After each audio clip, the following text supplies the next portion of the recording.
felicidad volver a veros. No os veo, pero sé que estáis ahí. Y eso a mí me produce una gran alegría. Porque en el fondo, si estás ahí,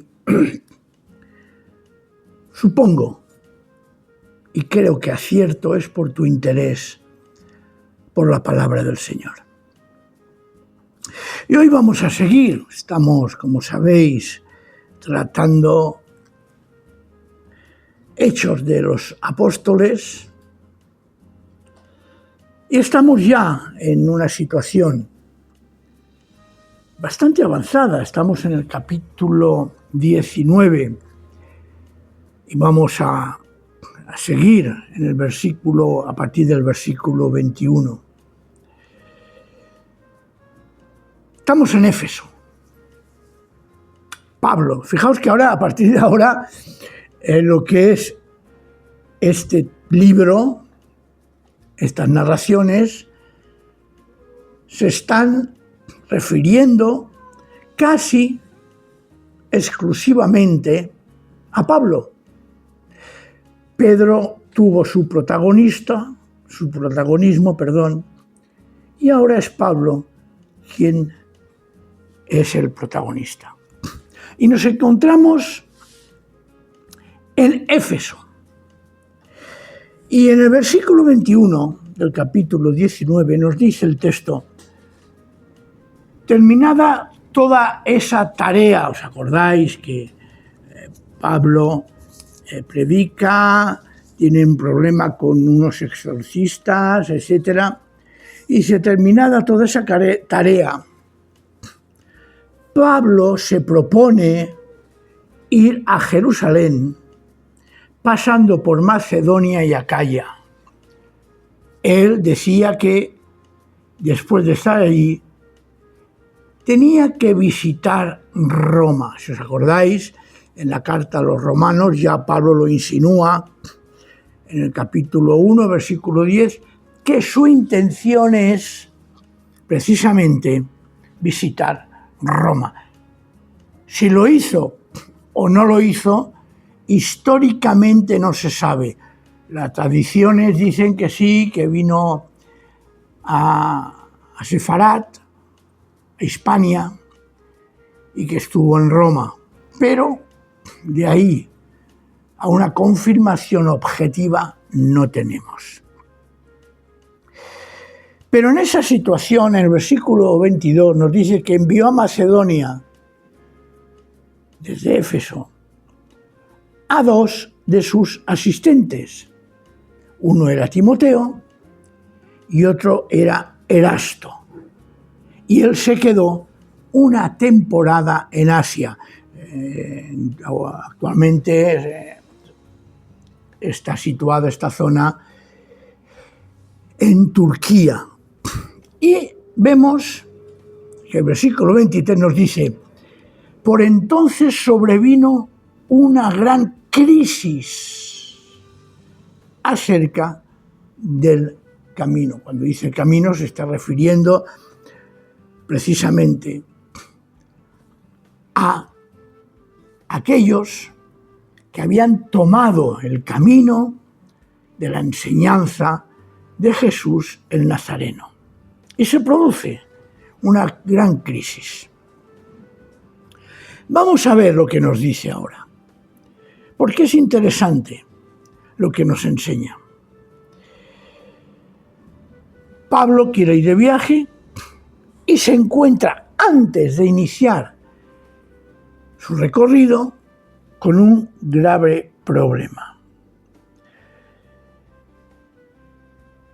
Hay una, diríamos, rebelión, un motín popular de los plateros de Éfeso.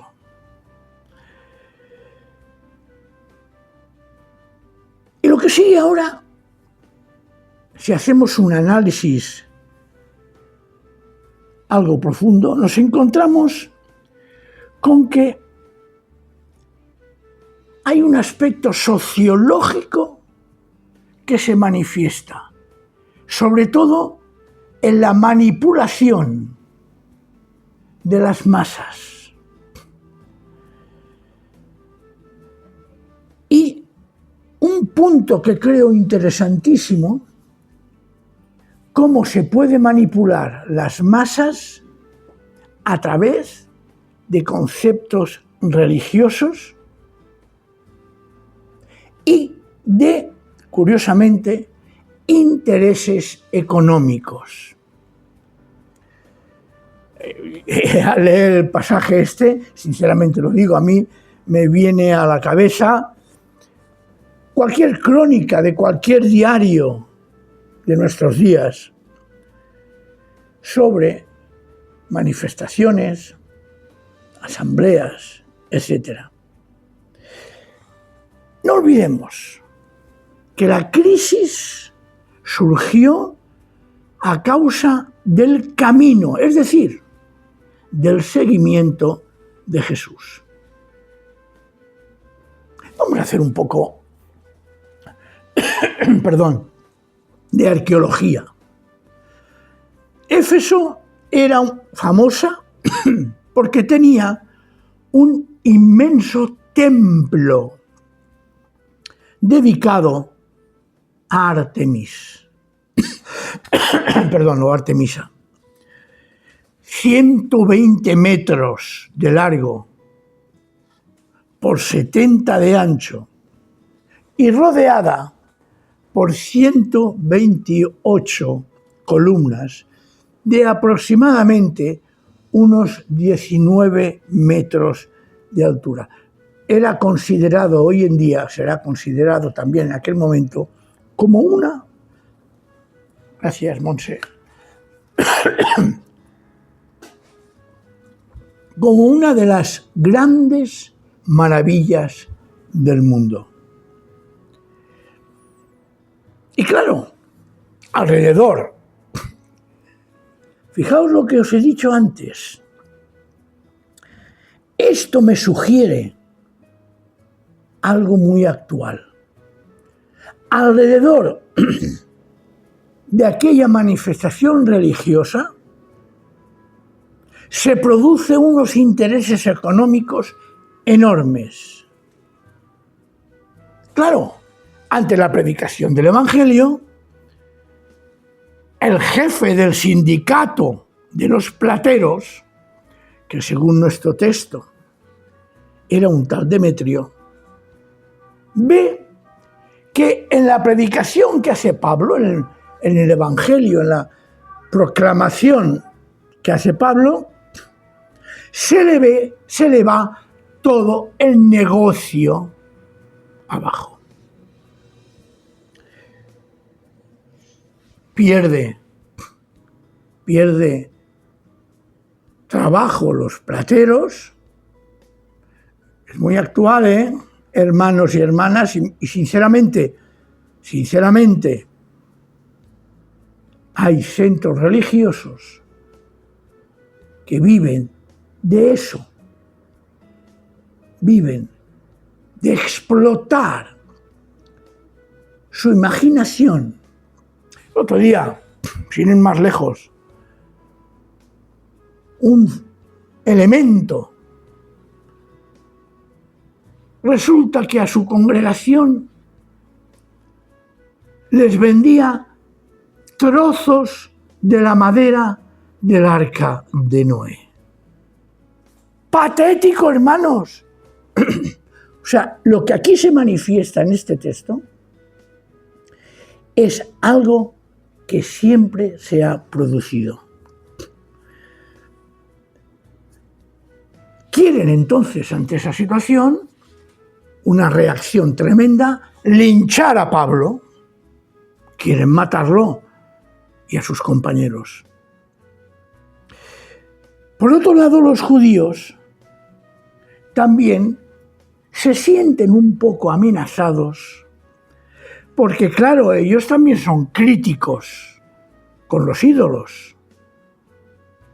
Esos ídolos que ellos hacen, los plateros, de la diosa Artemis, y que es su fuente de ingresos. Así que resulta que intentan, por los medios que sean, acallar la boca de Pablo y los creyentes. Y se presentan delante de los gobernantes. Habían tomado a Gayo y Aristarco. Y a Pablo, precisamente, los discípulos, curiosamente, le impiden que vaya a la asamblea organizada. Un detalle que quisiera, un paréntesis. Nosotros utilizamos palabras, evangelio, bautismo, episcopo y, por ejemplo, eclesia o eclesía, asamblea. Es la misma palabra que utilizan para convocar la asamblea que se organiza contra los discípulos. Lo que ha sucedido en la historia es que nos hemos apropiado de palabras corrientes en aquel momento y les hemos dado un sentido cristiano. Mejor dicho, y eso hay que tenerlo en cuenta. Yo quisiera, en este sentido, llamarnos la atención cuando demostramos o tenemos un argot, es decir, un vocabulario cultico, cristiano, que en algunas ocasiones se separa del contexto social y los sacralizamos. Es una tendencia muy normal. Decimos bautismo. Hay versiones en la Escritura que traducen inmersión.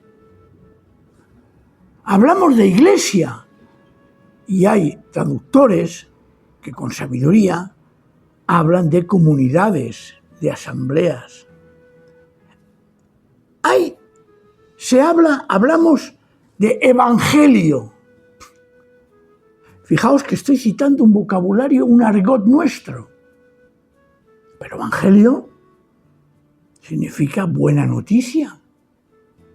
Hablamos de diáconos. Estamos hablando de personas que sirven.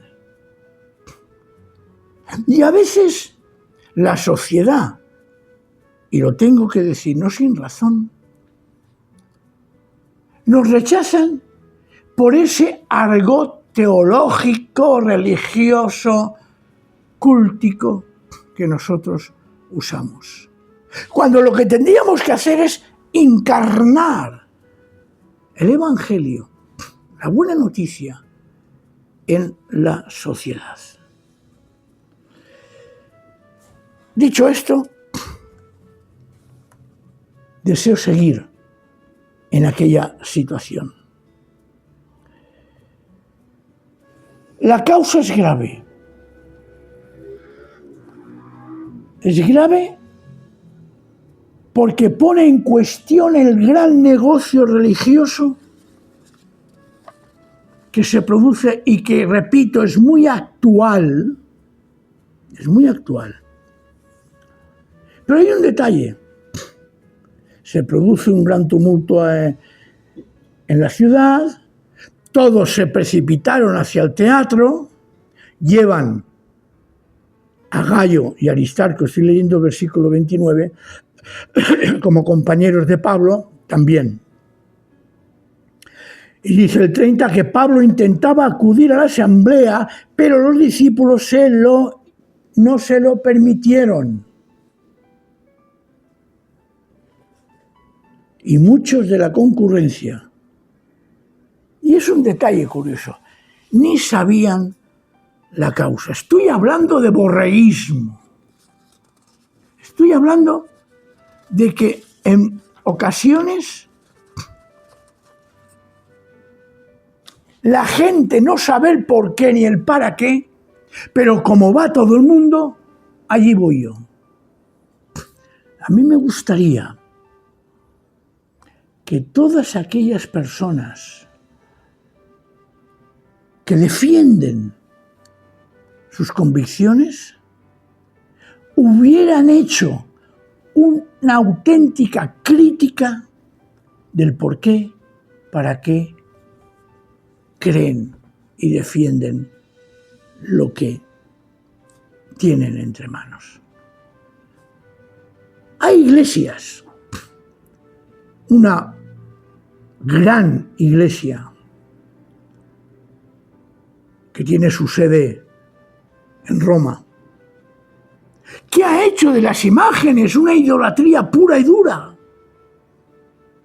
un negocio escalofriante, centros marianos con imágenes de María,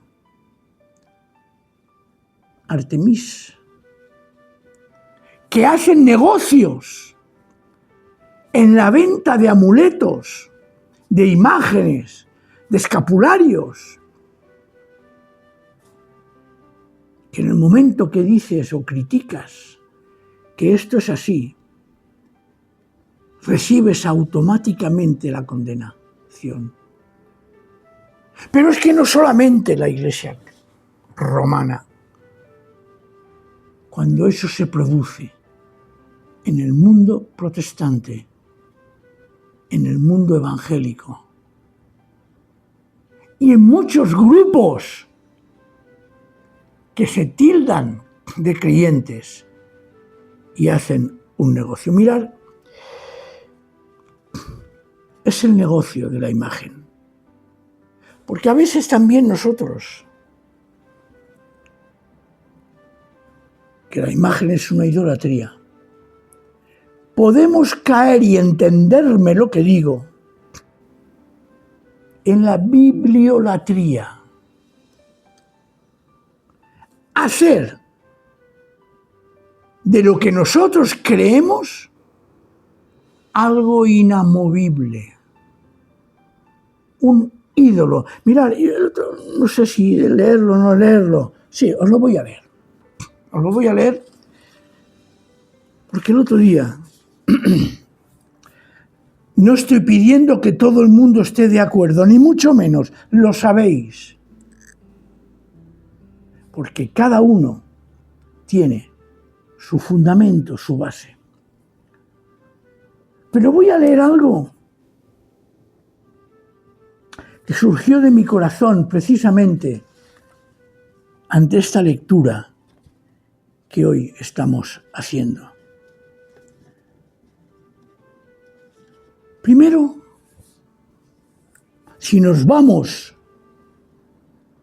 al origen del Evangelio, al origen del Evangelio de Jesús, nos damos cuenta que está manifestado incluso en el Nuevo Testamento, cuando se institucionalizan las congregaciones, que aparece el obispo, aparece el episcopo, aparece el diácono, etcétera, etcétera. Primero fue el Evangelio de Jesús. Después va apareciendo en las generaciones siguientes la institución, esa forma de gobierno en las comunidades cristianas, que toma cuerpo muchas veces según la sociedad que rodea. Y más adelante, ya estoy hablando del siglo IV, etcétera, aparece el cristianismo establecido. Y a través de ese cristianismo establecido,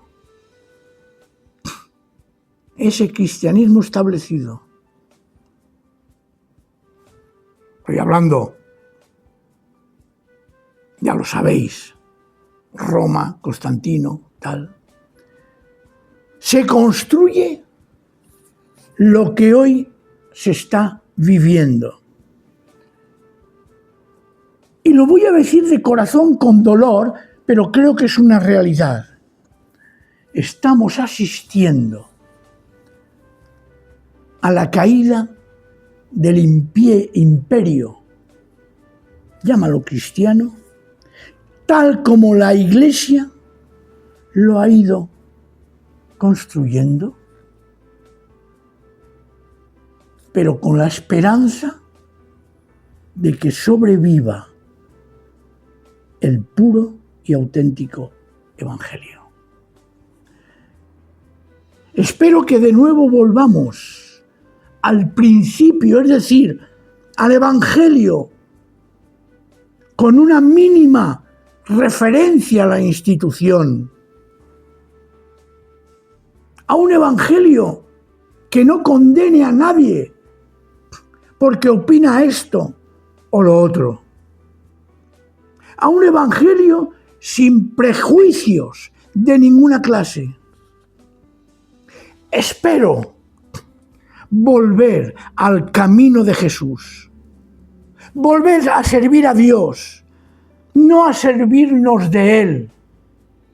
Como parece, estoy hablando bajo el contexto de Éfeso.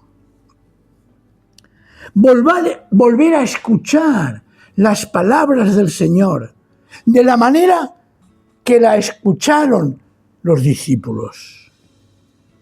Deseo ver por la fe hoy en día que los enfermos son curados, que los cojos andan y los ciegos ven, y que el reino de Dios, el que predicó Jesús, es anunciado en verdad. Porque la fe cambia, la fe restaura, la fe proclama el reino de Dios en el corazón del ser humano. Y mientras resuenen las palabras de Jesús, nunca se perderá la esperanza de la salvación. ¡Qué ejemplo! ¡Qué testimonio tan duro, tremendo y directo es lo que sucedió en Éfeso y que podemos aplicar hoy en día a nuestras comunidades! El mensaje de hoy quizás es un poco duro. Es un poco duro. Además, con un detalle que ya quiero acabar con eso. Realmente, aquí no aparece. Fijaos en el versículo 34. Pero al reconocer que era judío, todos se pusieron a gritar durante 2 horas. ¡Grande es Artemisa de Éfeso! ¡Ay! ¿Principios de antisemitismo? ¿Quién lo sabe? ¿Quién lo sabe? Mirad, voy a dejarlo aquí. Hemos pasado ya casi 25 minutos de reflexión. Quiero dejarlo aquí. Y seguiremos, si el Señor lo permite, el próximo sábado. Al final de todo, fueron los discípulos sacados de aquel grupo y por fin, al no haber más problemas, no se apedrea a nadie y se disuelve aquella asamblea. Creo que hay una enseñanza que me he quedado corto, lo repito, y que vosotros, cada uno de vosotros, puede ir extrayendo para vivir actualmente el verdadero Evangelio de Jesús. Y como siempre acabo, Am Israel Chai.